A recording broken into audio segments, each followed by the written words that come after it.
A republic 10,000 years old. A senate that has kept the peace for 1,000 generations. And then, inside a single human lifetime, it's gone. Not invaded, not conquered. Voted out of existence by the people it belonged to, while they stood up and cheered. That's the plot of Star Wars.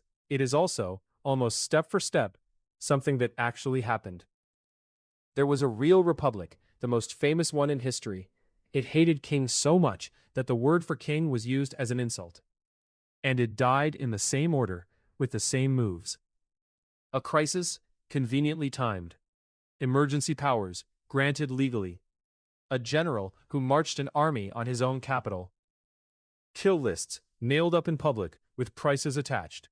And at the end, one extremely patient man, who left every institution standing, while he quietly hollowed all of them out. When George Lucas sat down to write How a Democracy Becomes an Empire, he did not invent that machinery. He borrowed it. And the most haunting line in the entire saga isn't a warning about the future. It's a description of the past. So here's what we're doing for the next 20 minutes. I'm going to walk you through the fall of the Roman Republic, beat by beat, laid directly over the fall of the Galactic Republic, so you can watch the two of them rhyme in real time. You'll meet the real Palpatine, except he isn't one man. He's about 5 of them, spread across a century. And you'll meet the real Order 66, which was not whispered into a comlink in the dark. It was posted on a wall, in the middle of town, with a reward listed beside every name. First, the honesty, because that's the entire point of this channel. Some of this is confirmed by Lucas himself. He has said on the record, more than once, that the question driving the prequel films was how a democracy turns itself into a dictatorship, and he has pointed directly at Julius Caesar, alongside Napoleon and Hitler, as the examples he had in mind. His framing is blunt. Democracies usually aren't stolen, they're handed over. He's also said the whole idea took root while he was watching the Vietnam War and the Nixon presidency in the 1970s. What is not confirmed is the fine detail. Lucas never said Palpatine equals a specific Roman. Classicists and historians have been pointing at the parallels since 2005, and some of them are uncanny. But they're parallels, not a decoder ring. I'll flag which is which as we go. The real story doesn't need the help. It's stranger than the film. Start where the Romans started. 509 BC, Rome throws out its last king and swears collectively never to have another. And they don't just pass a law. They build a machine designed by paranoid people to make one-man rule impossible. 2 consuls at the top instead of 1, so each can cancel the other. 10 tribunes whose bodies are legally sacred, who can stop the entire government with a single spoken word. Every office temporary. Every office shared. For 4 centuries, it worked. It worked so well that Romans stopped being able to imagine anything else. Sound familiar? The Galactic Senate is presented to us exactly this way. Ancient, enormous, proud. A body that has kept the peace so long that its own destruction is literally unthinkable to the people sitting in it. But the Roman machine had one deliberate gap in it.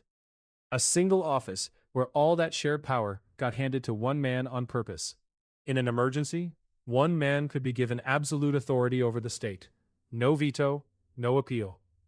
And the safety catch was time. 6 months. Then it evaporated. Rome had a hero story about that office, and they told it to their children. Cincinnatus, a farmer, called off his plow, handed supreme power, marched out, smashed the enemy, and gave the power back 16 days later. Then he went home and finished plowing. Livy tells the story, and modern historians will tell you it's polished well past the point of fact. But that's almost the more important detail. It's the story a republic told about itself. Absolute power is safe here, because our people always give it back. Hold that thought for about an hour of runtime, and then remember that every safeguard a republic builds is also a set of instructions. It tells you precisely where the door is. Now, the cracks. 133 BC, a tribune named Tiberius Gracchus wants to redistribute public land to Rome's poor. It's popular, it's also a direct hit on the wallets of the men in the Senate, and Tiberius plays rough to get it through, sidelining a colleague, and running for a second term when custom says he shouldn't. So a group of senators, led by his own cousin, walks out of a meeting, tears the legs off the furniture, and beats a legally sacred tribune to death in the street. His body goes in the river. Plutarch describes the whole thing, and he describes what it meant. The first time in nearly 4 centuries that a political argument in Rome ended in blood. 12 years later, his younger brother Gaius picks up the same fight. This time the Senate reaches for a new tool, a decree instructing the consuls to see to it that the state takes no harm. Which sounds like nothing. It is, in practice, a license to kill citizens without trial. Plutarch puts the bodies in the thousands. No constitution changed those 2 afternoons. That's what I need you to notice. Not one clause. What changed is that something previously unthinkable had now been done, twice, and everyone involved had survived it and gone home to dinner. Norms don't erode with a bang. They erode when somebody proves the alarm doesn't go off. And this is precisely where Star Wars starts, which almost nobody gives it credit for. The Phantom Menace does not open with a war. It opens with a tax dispute. The taxation of trade routes. A blockade over money, exploited by a soft-spoken senator from a minor planet, who leans over to a frightened young queen and suggests so gently that she call for a vote of no confidence in the current chancellor. It is the least dramatic scene in the entire saga. And it's the one that kills the Republic. Rome's death started with an argument about farmland. Now the story gets genuinely dark, and this is the part I'd bet real money you were never taught. A consul named Sulla is awarded the command of a war against a foreign king named Mithridates. Enormous prestige, enormous money. Back in the city, a rival faction has a tribune pass a law transferring that command to an older general instead. Legally. By a vote. Sulla does not appeal. He rides out of the city to his 6 legions waiting in the south, tells them the command has been stolen, and turns them around toward Rome. Plutarch records what happens next, and it's the most chilling sentence in the whole affair. Every senior officer in that army, except one, refused to go with him. So Sulla went with the soldiers instead. And the soldiers, who were paid by him and expected land from him, did not hesitate for a second. The city had walls.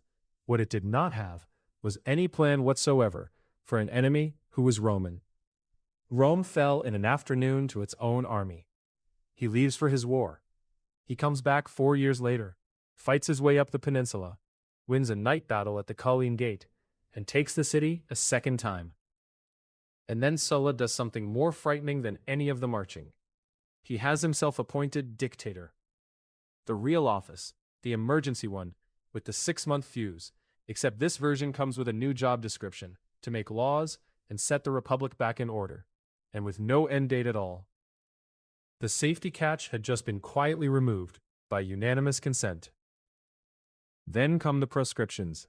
Sulla publishes lists. Names, posted in the forum, where anyone can walk up and read them. If your name is on the list, you can be killed by anyone, lawfully. Your property goes to the state and gets auctioned, frequently to Sulla's friends. There's a cash reward for the man who kills you, and your sons and grandsons are barred from public office forever. Plutarch describes the names going up in batches, hundreds at a time, and describes the thing everyone in Rome understood immediately, which is that a good number of the men on those lists were not on them for politics. They were on them because they owned a nice house. Ancient writers disagree on the totals. Appian counts thousands of Rome's wealthiest men. Nobody counts low. That is the real Order 66. And note the difference, because it matters. In the film, the purge is a coded command, whispered in the dark, and executed in a single night. Sulla's version ran for months, in daylight, with paperwork, and the government stayed open the whole time. And then the twist that makes Sulla the most dangerous man in this story. After roughly a year of holding absolute power, he resigned it, dismissed his guards, walked through Rome as a private citizen, retired to the coast, wrote his memoirs, and died in bed. Because he gave it back, everyone could tell themselves the office was still safe. Cincinnatus with a body count. There was a young man in the city taking notes. Suetonius, writing a century and a half later, records Julius Caesar's private verdict on the whole performance. Caesar said Sulla didn't understand the basics of politics when he laid the dictatorship down. So the door is open now, and Rome walks through it repeatedly. 67 BC. Pirates are strangling the grain supply. This is a real emergency, not a manufactured one. Rome is genuinely hungry. So a tribune proposes handing one man, Pompey, a command over the entire Mediterranean and its coastlines, with fleets, legions, and a treasury attached. The people vote it through anyway. And Pompey is magnificent. Plutarch says he swept the Western Sea in 40 days and finished the whole job inside 3 months. The following year, the assembly hands him the Eastern War too. Here's the trap that nobody in Rome could see. And honestly, I'm not sure we can either. The crises were real. The pirates were real. The foreign kings were real. Rome kept meeting genuine emergencies with permanent instruments, and every single time it worked. Which is exactly why they kept doing it. Now put that next to the scene you already know. A separatist crisis. A military creation act. A chamber of terrified senators. And a motion to grant the chancellor emergency powers. It passes to applause. And Palpatine promises sadly, reluctantly, that he'll give the powers back the moment the crisis has passed. The reason that promise lands in the room is that in Rome, they did give them back. Sulla gave them back. Pompey disbanded his armies and stood for office like a normal citizen. The president said, the promise was good. Which brings us to the man who broke the precedent forever. Julius Caesar spends the 50s BC conquering Gaul, and comes out of it with two things Rome should have been terrified of. A colossal personal fortune, and an army that has been in the field with him for 9 years, and considers him, not the Senate, to be the person they work for. His enemies in Rome want him home without his legions, because the moment he sets down his command, he can be prosecuted and destroyed. In January of 49 BC, he stands on the north bank of a small river called the Rubicon, which is the legal boundary where a general must lay down his authority, and he steps across it with a legion behind him. Suetonius reports that he said the die is cast. Plutarch says he said it in Greek, quoting a playwright, which is either a beautiful detail or a bit of ancient embellishment. Take your pick. The point is that Caesar did not attack anyone that day. He committed a crime of geography. He simply kept walking south, while remaining employed. Civil War. Pompey flees, loses, and is murdered on an Egyptian beach. Caesar comes back as dictator, and then dictator again. And then, in early 44 BC, dictator for life. His face goes on the coins, the first living Roman ever to appear on Roman money. And now the strangest scene in Roman history, which I promise you is the key to all of this. At a public festival, Mark Antony walks up to Caesar in front of the entire city and offers him a crown.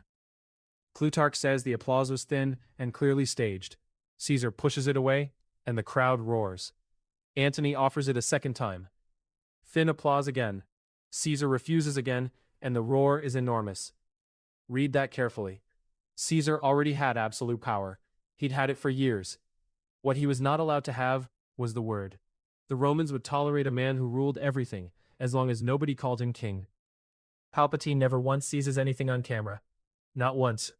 Every single power he holds is handed to him by a vote, on request, with regret. He understood the Roman lesson perfectly. Take the substance, refuse the crown. A month after that festival, roughly 60 senators surround Caesar at a meeting and stab him to death, convinced to their bones that they are saving the Republic. The Republic does not come back. What follows is 13 more years of civil war, and the assassins lose all of it. And this is the parallel that historians have drawn most often, though I'll be straight with you, Lucas has never said this one out loud. Think about Mace Windu. 4 Jedi walk into the Chancellor's office to arrest him, entirely correctly, because he genuinely is a Sith Lord. And the instant a lightsaber comes up, the man in the chair becomes the victim of an armed coup, and everything he does afterward is legitimate. He gets his emergency, delivered by the only people who could have stopped him. Caesar's killers did the identical favor for Caesar's heir. They removed the man and made the office permanent. That heir was 18 years old, and he is the actual answer to this entire video. He starts by doing everything the brutal way. He and Antony form a 3-man commission, and this one is not a backroom deal. It's an actual legal office with an actual title to set the state in order. And they run their own proscriptions. Lists again. Names again. On this list is Cicero, Rome's greatest orator and the most eloquent defender the Republic ever had. Antony's men catch him and kill him. And then, according to Plutarch and Appian, they nail his head and his hands to the speaker's platform in the Forum. The hands that wrote the defense of the Republic, displayed on the furniture of the Republic. Then, Actium. Antony and Cleopatra lose, and at 32, Octavian is the only man left standing in the Roman world, with 60 legions and no rivals, which is when he does the smartest thing anybody does in this entire story. In 27 BC, he stands up in the Senate House and gives it all back. Every power, every command. He announces the restoration of the Republic. And the Senate, which has watched what happens to people who are not useful to this man, immediately begs him to take back the parts that actually matter, the provinces with the armies in them, and gives him a new honorific name, Augustus. He never becomes king. He never becomes dictator. In fact, he publicly refuses the office. He accumulates the sacred protections of a tribune for life. He acquires an authority that outranks other governors in their own provinces. And he calls himself princeps, which means, and I love this, first citizen. In his own written account of his life, he claims he had greater standing than anybody else, but no more official power than his colleagues in office.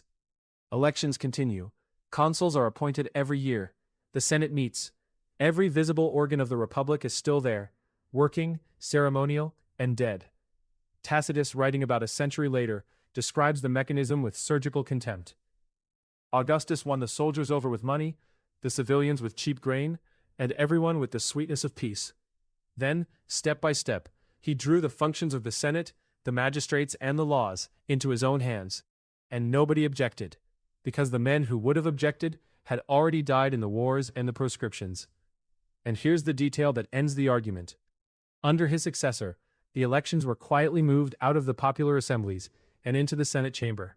The Roman people simply stopped voting. There was no riot, there was barely a complaint. Tacitus asks, more or less, how many were even left who had ever seen a republic? Now go back to the movies, with that in your head, because this is the piece almost everyone misses. He does not dissolve the Senate. It stays. It keeps meeting. It's still there 19 years later, at the start of the very first Star Wars film, until a Grand Moff mentions offhandedly, almost bored, that it's finally been swept away. For nearly 2 decades, the Galactic Senate was theater, and the theater was the entire point, because that is precisely what Augustus built. In fact, if we're being honest, Rome never dissolved its Senate at all. It kept meeting for centuries, under emperors who could have any senator killed at breakfast. The real version is worse than the film, because in the real version, nobody ever bothered to take the building down. Which brings us, finally, to the line. In Revenge of the Sith, the chamber erupts in applause, as the Republic is dismantled. And Padme Amidala says, quietly, so this is how liberty dies. With thunderous applause. That is not a prophecy. That's a summary. Every single step in Rome was legal, or was made legal afterwards. The dictatorship was a real constitutional office. The emergency decree was a real instrument. Sulla's unlimited term was granted. Pompey's command was voted through by the people it protected. Caesar's dictatorship for life was conferred, not seized. Augustus's powers were formally handed to him by the Senate, over and over, while he performed a public reluctance to accept them. Nobody in Rome ever broke into the Senate House and abolished the Republic. They kept voting until there was nothing left to vote about. Now the honest accounting, because this channel does not do forced matches. The biggest difference is that Rome had no Sidious. There was no mastermind, no 1,000-year plan, no one behind the curtain. There were just dozens of ambitious men making individually rational moves inside a system that rewarded exactly that behavior. And not one of them was trying to build an empire. That's the fiction's one comforting simplification. A villain you can point at is far less frightening than a machine that produces villains on schedule. The second difference is speed. Rome's fall runs from the murder of Tiberius Gracchus to the settlement of Augustus. That's 106 years. 6 or 7 major figures, 3 generations of Romans who each thought they were living through a rough patch. Star Wars compresses all of it into about 13 years and one face. And Lucas mixed his sources, deliberately. The machinery of the fall is Roman, the look of the finished empire, the uniforms, the massed ranks, the shining rallies, is unmistakably 20th century. He built the collapse out of Rome and dressed the result in the 1930s. But there's one parallel that goes deeper than any of the plot beats, and it's the one I can't stop thinking about. Rome's legions became loyal to the men who paid them and promised them land, rather than to the state they nominally served. The Republic lost ownership of its own soldiers, and after that, every crisis was one ambitious governor away for the coup. Star Wars gets to the identical failure by a different route. The Grand Army of the Republic is manufactured, and it answers at the deepest level to a command the Senate does not even know exists. Different mechanism, same fatal flaw. A republic that no longer owns the loyalty of the people holding the weapons is already over. Roman senators did not wake up one morning inside a dictatorship. They walked into it across 3 generations, applauding at several points along the way, and an enormous number of them died still believing they lived in a republic. That is exactly what Lucas put on screen. A room full of people cheering, and one woman near the back who has just worked out what the sound actually is. Knowing it's borrowed doesn't make Star Wars smaller. It makes it enormous. Because the frightening thing in that scene was never the man in the black hood. It's the applause. If you want more of this, the next one is already in the works, and it's a dinner party. A real one. Because the Red Wedding wasn't invented either, and the Scottish version is somehow worse. Subscribe and I'll show you what actually happened. This has been Real Roots, the real history behind the stories you love.